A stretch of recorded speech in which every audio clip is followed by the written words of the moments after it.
இன்ப துன்பம் எல்லாமே இருவருக்கும். என்னுள்ளே ஏதோ உண்டானது, பெண்ணுள்ளம் இன்று ரெண்டானது.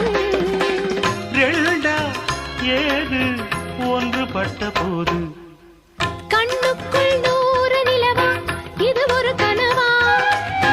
கைக்குட்டை காதல் கடிதம் எழுதிய உறவா? நாணம் விடவில்லை, தொடவில்லை, ஏனோ விட இன்னும் வரவில்லை. ஐயர் வந்து சொல்லும் தேதியில் தான் வார்த்தை வருமா? ஐயர் வந்து சொல்லும் தேதியில் தான் வார்த்தை வருமா?